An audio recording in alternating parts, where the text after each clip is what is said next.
When the story is over and the characters completed their arc, why would we need to see a second, third, or 10th movie dealing with the same things?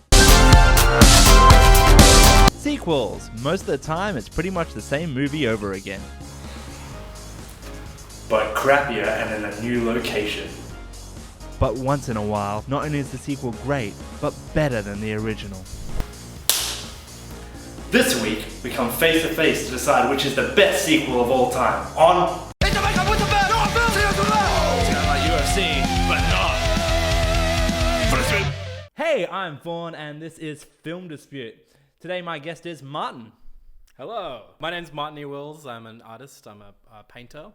I'm a sci-fi fan, and that's about it. That's me. Today we will be discussing the best sequel of all time. Let's see what kind of feedback we got this week. First up, Rob lost. So his punishment was to watch movie 43, which is a movie chosen by me. And here was his response to watching movie 43.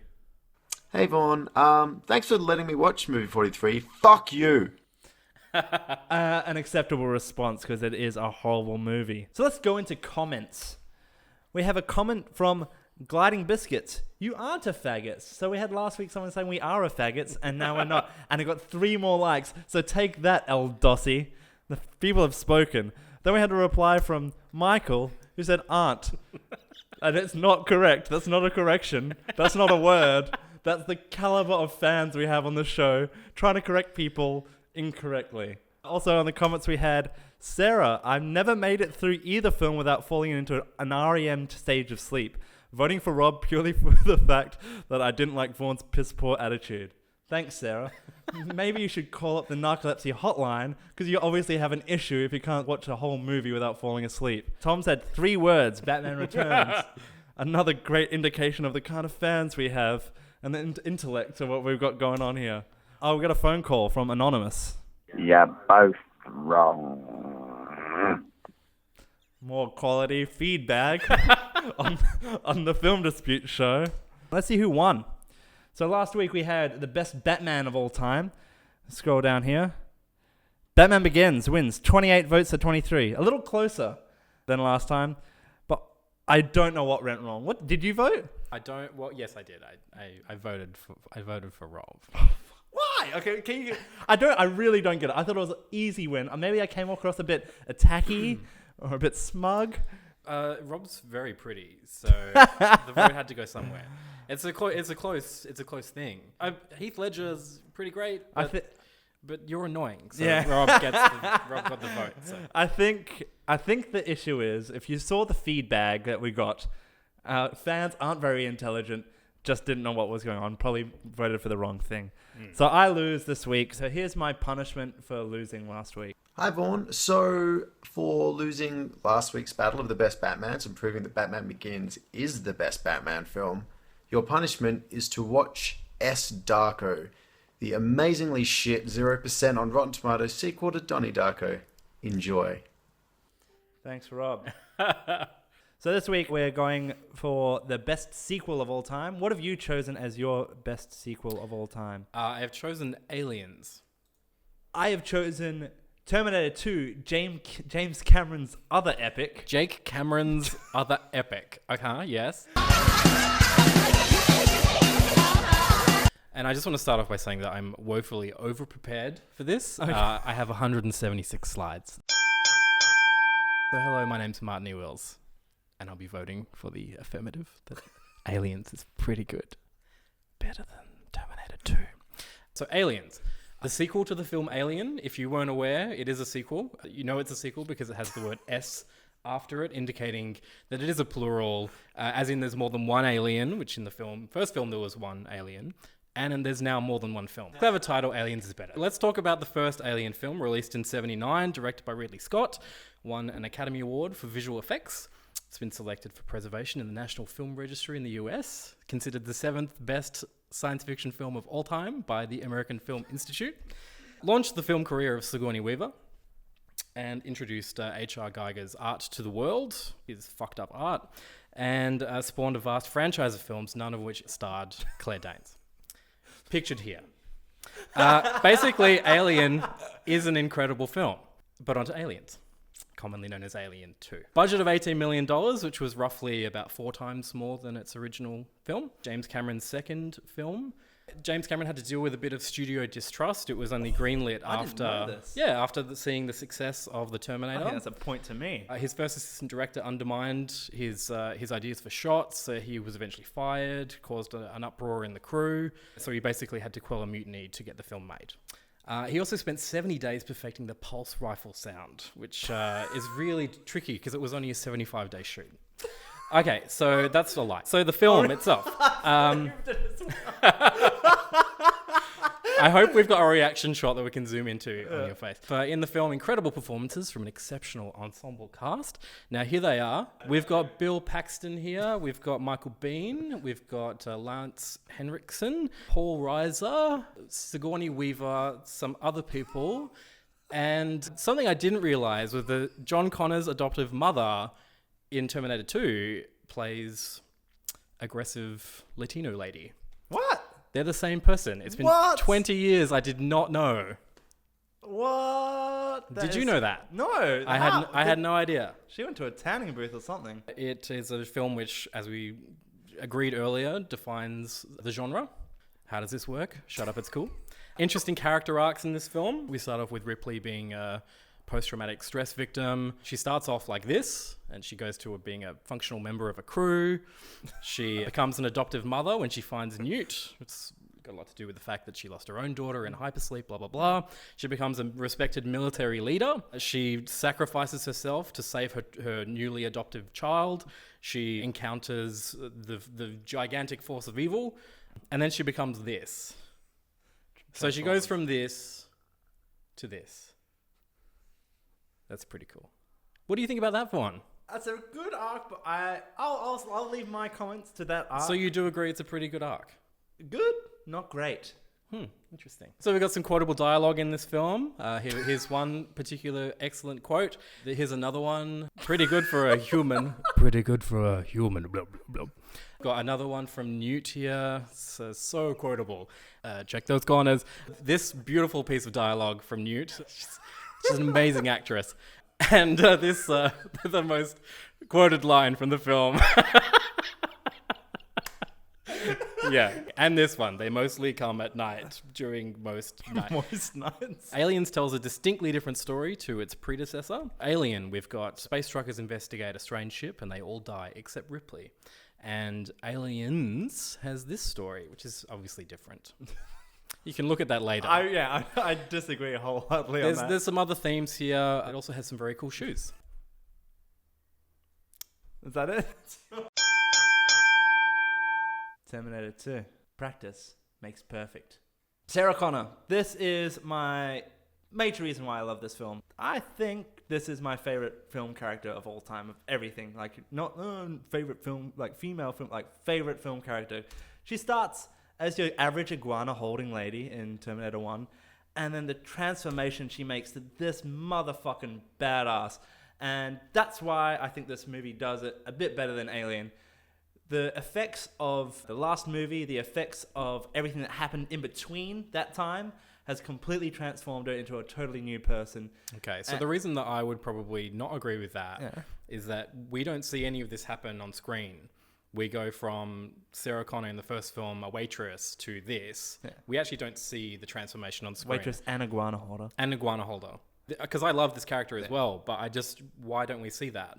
The difference between Alien and Aliens is that there's a reason why Sigourney Weaver may not grow as a character between films, and that's because she's in hypersleep. Well, yeah, she can't do anything. The same can't be said for Ripley. She's been going through a personal hell. She's been taken away from her son. She's been fighting hard to make him save the world, and she's trapped in this hellhole, and Ripley's been having a nap. And the repercussion, that's all she's been doing, have a little nap. And she wakes up to mad about... There's no other way to survive an interstellar space journey other than having a nap, though. Lazy. That's all I'm saying. Lazy. She's here in a personal hell, not getting woken up by mad about you. She's getting woken up about rapists licking her face. Yeah. Let's move on to movie magic. Terminator 2 is heralded for its special effects with all the liquid metal, all the CGI stuff. But the thing that I really love in this movie is the simple special effects. Like, Here, like, even here, if you look at that little edge of that, this looks like it's built into the ground, but that's just sort of like a curve. It's like he's standing on like a Captain America shield, and it's just forced perspective to make it look like it's into the ground. But I don't even understand how they do it. Can anyone write in and tell me how they did this? Like, is it just LEDs on the edge and they've actually cut out? It's probably fluorescent paint. But it, like, I'll show you, it fades. So we'll play this. The fluorescent paint fades and goes like anymore. And you the know things how like this, like simple effects, this simple effects, like using identical twins rather than like split screen, just simple, clever things. Stuff like this where you get the idea of what the effect is by simple filmmaking, like just turning the camera and you know from the sound. I'm going to move on to a section called the James Cameron theory. Did you, when you were watching these back, did you notice how strangely similar they are? Actors swapping over. He likes strong female leads, braless in a singlet. I don't think there was any of that in Aliens, though. There was. Was there? At the very end, when she puts the android in the condom. Okay. And he really likes stressful elevator rides. And he really likes opening the film with blue chrome bars. Let's have a look at my James Cameron theory. So let's look at Aliens and Terminator 2. Strong female lead. Has dealt with the threat before. Well, it's a sequel. Yeah. Protects a young child. Is helped by a cybernetic organism that she doesn't trust at first due to bad past experiences. And is able to defeat the threat. Yeah. Have you seen the Evil Dead series before? I haven't. So Sam Raimi made Evil Dead 1 as a shoestring budget, plagued with nightmares, creating it with all actors dropping out and all this kind of thing, and cobbled it together and made like a cult classic. And then he made Evil Dead 2. And Evil Dead 2 is pretty much the exact same movie, but he just has the budget and he has the ability and he has the materials to do it right. So let me propose this. Aliens, 1986, James Cameron. Having some troubles with the crew, you said, a bit of mutiny on the crew. Yeah. The Abyss, 1989. He starts experimenting with liquid people. He starts going, oh, this technology is pretty good. And then, practice makes perfect. Terminator 2, where he gets to make Aliens 2 right. He didn't feel like he did it right with Aliens 2. With Terminator 2, he's able to implement all that sort of same story, but do it right. Where now that he has the ability and the proper story, and that's why it's better. It's him doing Aliens I know that you're doing your like, and now this is the point that is going to blow your mind voice. But what is actually happening is he's making Terminator 1 right. He's had the practice of Aliens and Abyss to make Terminator 2 what Terminator 1 was supposed to be. But the storyline is completely different. And the storyline is so close with Aliens. Between Terminator 1 and Terminator 2? Yes. Interesting. We'll get to that later. Do you want more show? Do you want to laugh while wearing headphones? Extended episodes of Film Dispute are now in podcast form on the website and on iTunes for your listening pleasure. Enjoy! Aliens. The bigger serving size you get at a restaurant, the better the restaurant, right? No, not right. That's a terrible rhetorical question. No, the bigger the serving size, the worse the restaurant. What? If you go to a restaurant and you get a big serving size, like a big plate of food that you can't finish, it's not a good restaurant. That makes no sense, Vorn. It is. You're over-serving. You're meant to have like a nice human-sized portion. So you can have a small serving of an amazing piece of food. Yeah. And it's like, that's an amazing restaurant. And you can get a little bit more for the same... well, we're just making shit up, right? No. You get a little bit more. I think it's generally... put it in the comment. Yeah, put it in the comments. Please. Is it generally thought that if you're getting too big of a service size that you have to take home, it's a bad restaurant? Let's go to the Geek Corner. This is a shout out to all the Magic the Gathering players out there. Hearthstone. I hate Hearthstone. Netrunner players. All of those people out there. All those one people out there watching this video. So this is called Power Creep. Do you know what Power Creep is? No. So let's just say I make a card game. And there's a card in it called the Xenomorph. Yeah. And it's really cool. And it's such a great card. And everyone's like, oh, sweet. But then what happens is they release an expansion. They release a new deck. And they're like, well, we want people to buy this new deck. So we'll tap that. They bring out the Xenomorph Queen. And it's even more powerful. It's so powerful that this isn't really needed to be used anymore. Because it's just, why not use that instead? And that's what happened in this movie. It reminds me a little bit of the T-101 and the T-1000. They did that in Terminator 2. They create a new villain and he was more powerful, but they moved the old villain to be your hero. What they've done is they've moved the complete power up together, so it's still sort of even, it's still sort of balanced. And what they did differently here is what was so powerful in that first movie where there was one alien that took down a whole ship, only one person, and it was a threat for the whole thing. The whole thing was about that one alien. Now they're getting taken out willy-nilly. The whole movie just getting shot and they just get taken out. And they're not really scary anymore because the power creep, that's the really scary one now. These are just easy to get rid of. And I understand they have more powerful weapons and stuff, but it's not as scary now when they're just easily disposable. But also I mean, if we're talking about someone who hasn't seen the film before, the Queen did come at the very end of Aliens. It wasn't a constant that's what I mean. threat. The whole movie was, rather than the xenomorph be a threat by itself, it's only a threat because they've got huge numbers now, and that's why. And that's the power creep. Like, that by itself took out a whole crew, and now it's needing a whole thing to make a dent in that crew. Yeah, sure. The final fight. Now, this should be the crescendo of the movie. Sure. And I just thought it was a bit clumsy. I think the concept's really cool because they need something that make an even fight. But her being in that suit was kind of clumsy. It felt like I was watching someone like play Quap or something. So, see, it's kind of slow and they're sort of dancing around. Like, I put this audio with something else and I think it fits exactly the same.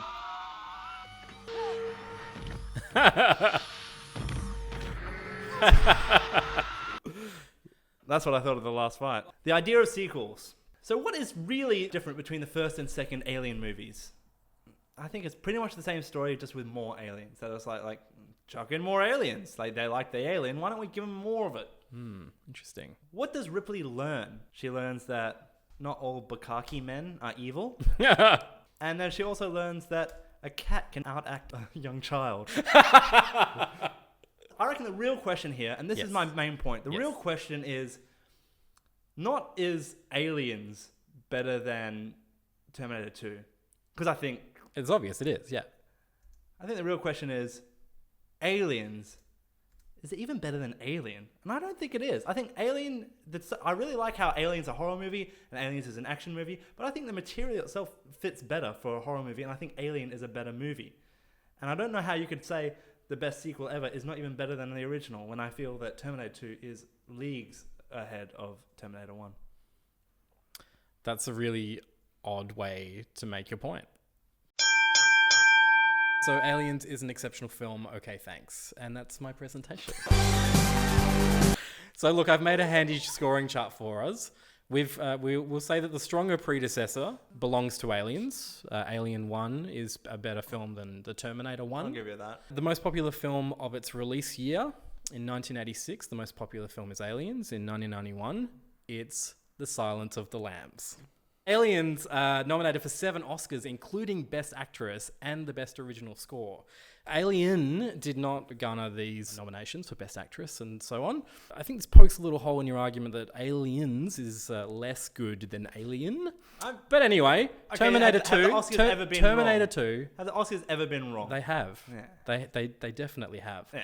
Nominated for only 6 Oscars, including Best Editing. I mean, editing is important. Aliens won 2 Oscars. Terminator 2 won 4. Have the Oscars ever been wrong? Yeah, they have. No, you fucked me. Trap. Aliens tells a story distinctly different to its predecessor. I know that you think that that's not the case, but let's remember this. It's a different story. Terminator 2 Judgment Day. Same story. I did this. Same story.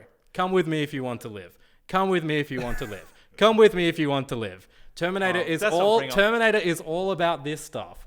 These are all scenes in the Terminator. These are all scenes in Terminator 2. Same story. Same story. I totally agree with you that Aliens and Terminator 2 feature strong female leads. That's one of the reasons I love Terminator 2. The difference is in Aliens, we have a nurturing woman who is the protagonist. Yeah. She's an adoptive mother. She's already had a child which she lost and blah, blah, blah. In Terminator 2, we have Sarah Connor who tries to murder a man in cold blood. Yeah, and then she breaks down before she does it. And she doesn't. She shoots up his house. She shoots up his house, and then before she goes for the killing blow, she figures out what she's doing. Like, I think... Is she interrupted by... No, she actually isn't. Oh, okay. Like, I think she's interrupted by the kid, like, jumping out of the way, and she doesn't want to shoot. Oh, yeah, it's the kid. Yeah. I think if you look at the sort of post-traumatic stress that each of these are going through, she just wakes up and she's having nightmares and she's waking up sweaty. That's pretty much it. She's actually having no one believe. She's actually had no one believing her either, and she's not exuding the stress and the frustration that I feel she should have been in that situation. Whereas Sarah Connor is showing what the result of being in the situation that she has been in the last movie. It's almost like James Cameron is exploring two ideas through a similar character. Yeah. And I just think Sarah Connor does it better. Like, I understand that she's way off. She's not like loving or caring. And I remember watching a movie, I was like, oh, just be nice to John. You want to see him so much. Why aren't you being nice? But she's stressed. She's got this weight of the world, literally, on her shoulders. And I feel that it's portrayed perfectly, and don't think you can say that because she portrays a more nurturing woman that it's a better character. I'm not saying it's a better character. Yeah. I'm saying it's a more positive feminist narrative for a woman holding a young girl and a gun to set fire to the bad guy's brood of eggs. Yeah. That's awesome. And it shows that you can be caring and a badass at the same time. Whereas with Sarah Connor, it's no, you just have to be a cold-blooded killing machine. Well, she figures out in the end she doesn't. That's what she's trying to get over. That's part of her arc. Well, so that's when she breaks down at the house. That's when she's sort of going off that. But the point is that Ripley, as that compassionate woman, does that. Yeah. Sarah Connor she puts bulletproof vests over him. She's like, hide in here. Just covers him with bulletproof vests. But tucking a kid into bed. But I think that Sarah's motivation is less about her child, and it's more about humanity. And it's more about you're going to be the leader, so you need to be protected. Not that you're my son and I love you. As well. And ready, yeah, sure. Exactly. Sure. And that's because she loves him. She doesn't want him to be not ready. And he tells her as well, she goes to destroy, this is an extra feature sort of thing, or a cut scene, but she goes to destroy the microchip. Yes. He stops her and she listens to him. She realizes that she's got to give him his own reins in it. Yes, yeah, that's true. But she went through a similar thing in the first film where she realizes she needs to shout commands at Kyle Reese and blah, blah, blah. Yeah. But look, the only point I'm trying to make is that in Aliens, we have a compassionate mother figure who is embracing that. She sacrifices herself to basically rescue Newt. And that's a really positive thing for the feminist story. That's all I'm saying. I think that Sarah Connor is similarly strong, but less strong. Okay. Yeah.